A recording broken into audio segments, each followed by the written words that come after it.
Good morning students. आज हम आपको सामाजिक विज्ञान में जो हमारा भूगोल का खंड है उसके अंतर्गत पहले चैप्टर के बारे में, पहले अध्याय के बारे में पढ़ाएंगे।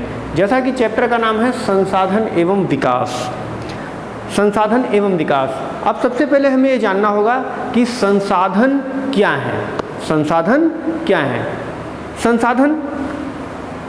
संसाधन के बारे में, संसाधन पर्यावरण में उपस्थित प्रत्येक वस्तु जो हमारी आवश्यकताओं को पूरा करती है वो क्या कहलाती है? संसाधन कहलाती है। अगला बिंदु हमारा है इसी के अंतर्गत जैव संसाधन। अब जैव संसाधन क्या होते हैं? जैव संसाधन है और अजैव संसाधन है। सबसे पहले जैव संसाधन, वे संसाधन जिनमें जीवन होता है जैव संसाधन कहलाते हैं।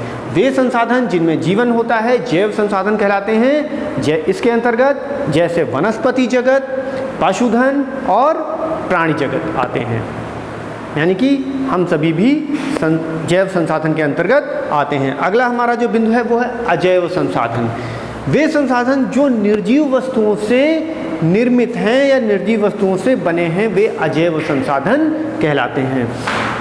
इसके अंतर्गत चट्टानें क्या आती हैं? इसके अंतर्गत पत्थर की चट्टानें। दूसरा भूमि और खनिज। चट्टानें, भूमि और खनिज ये अजैव संसाधन के अंतर्गत आती हैं। अगला जो हमारा बिंदु है, अगला परती भूमि क्या होती है? भूमि आप सब जानते हैं। परती भूमि कृषि योग्य वो भूमि या ऐसी भूमि जिस पर कृषि की जाती है, खेती की जाती है। एक बार खेती करने के बाद में 1 या 2 मौसम के लिए उसे ऐसे ही छोड़ दिया जाता है, वो कौन सी भूमि कहलाती है? परती भूमि कहलाती है। अगला जो हमारा बिंदु है मानव निर्मित संसाधन। जैसा कि नाम है मानव निर्मित संसाधन, वे संसाधन जो मनुष्य द्वारा मशीनों से विकसित किए गए हैं या मनुष्य द्वारा मशीनों की सहायता से बनाए गए हैं, मानव निर्मित संसाधन कहलाते हैं। ठीक है। अगला जो हमारा बिंदु है वो है प्राकृतिक संसाधन। मानव निर्मित संसाधन उम्मीद है समझ गए होंगे। अब है प्राकृतिक संसाधन। प्रकृति से निःशुल्क हमें प्राप्त हुए हैं, यानी कि प्रकृति से निःशुल्क प्राप्त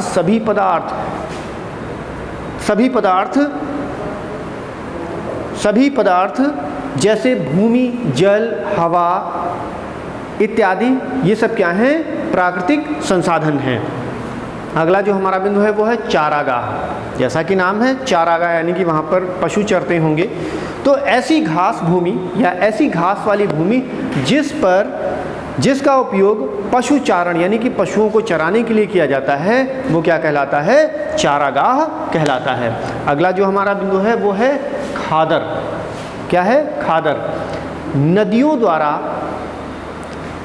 पहाड़ी क्षेत्रों से लाई गई नई जलोढ़ मृदा से बने क्षेत्रों को खादर कहते हैं। नई जलोढ़ मृदा से बने क्षेत्रों को खादर कहते हैं। दूसरा है इसी में बांगर। अब बांगर क्या होता है? बांगर का मतलब होता है पुरानी जलोढ़ मृदा से बने क्षेत्रों को बांगर कहते हैं। अगला जो हमारा बिंदु है वो है संसाधन नियोजन। संसाधन नियोजन ऐसी तकनीक जिसके द्वारा संसाधनों का उचित प्रयोग किया जा सके वो क्या कहलाता है? संसाधन नियोजन कहलाता है। दूसरा है सामुदायिक संसाधन, यानी कि सभी का। सामुदायिक संसाधन का मतलब सभी लोगों का। ऐसे संसाधन जिनका स्वामित्व समुदाय के सभी सदस्यों के पास में होता है वो क्या कहलाते हैं? सामुदायिक संसाधन। यानी कि इस तरह के संसाधनों का उपयोग सभी लोग कर सकते हैं। अब इनके उदाहरण हैं जैसे चारण भूमि जिस पर हम पशुओं को चराते हैं। दूसरा है शमशान भूमि। तीसरा है तालाब। तालाब का उपयोग भी सभी लोग करते हैं। शमशान भूमि का उपयोग भी समुदाय के सभी लोग करते हैं। अगला जो हमारा बिंदु है वो नवीकरणीय संसाधन। कौन सा संसाधन है? नवीकरणीय संसाधन। ऐसे संसाधन जिन्हें भौतिक, रासायनिक या यांत्रिक प्रक्रियाओं द्वारा नवीकृत किया जा सके, मतलब पुनः बनाया जा सके, उन्हें क्या कहते हैं? नवीकरणीय संसाधन कहते हैं। जैसे सौर ऊर्जा, पवन ऊर्जा और जल आदि, इनको हम नवीकरणीय संसाधनों के अंतर्गत लाते हैं इन्हें। दूसरा है अनवीकरणीय संसाधन, जैसा नाम है अनवीकरणीय संसाधन, जिनका एक बार प्रयोग करने के बाद में वो समाप्त हो जाते हैं, वो अनवीकरणीय संसाधन कहलाते हैं। इनके उदाहरण हैं खनिज और जीवाश्म ईंधन। इसके अंतर्गत अनवीकरणीय संसाधन के अंतर्गत डीजल पेट्रोल, आप सामान्य भाषा में जान लीजिए, डीजल पेट्रोल एक बार गाड़ी में डाला और चलाया, खत्म। दूसरा है निजी संसाधन, जिन पर निजी व्यक्तियों का स्वामित्व होता है, वो निजी संसाधन कहलाते हैं। उदाहरण के लिए जैसे आपका अपना घर हो गया, आपकी अपनी कार हो गई, आपकी अपनी पुस्तक वगैरह हो गई, ये सब किसके अंतर्गत आते हैं? निजी संसाधनों के अंतर्गत आते हैं। दूसरा है राष्ट्रीय संसाधन। राष्ट्रीय संसाधन ये कौन से संसाधन हैं? जो राज्य या केंद्र सरकार के नियंत्रण में होते हैं वो राष्ट्रीय संसाधन कहलाते हैं। या तो राज्य सरकार के नियंत्रण में होंगे या केंद्र सरकार के नियंत्रण में होंगे, वो राष्ट्रीय संसाधन कहलाते हैं। फिर अगला जो हमारा बिंदु है वो है अंतर्राष्ट्रीय संसाधन। ये कौन से संसाधन हैं? इन संसाधनों का स्वामित्व अंतर्राष्ट्रीय संस्थाओं के पास में होता है। किसके पास में होता है? अंतर्राष्ट्रीय संस्थाओं के पास रहता है। बिना अंतर्राष्ट्रीय संस्थाओं की अनुमति के कोई भी देश इनका उपयोग नहीं कर सकता है। तो किसकी अनुमति लेनी पड़ती है अंतर्राष्ट्रीय संसाधनों का उपयोग करने के लिए? अंतर्राष्ट्रीय संस्थाओं की अनुमति लेनी पड़ती है। फिर कुछ और बिंदु हैं,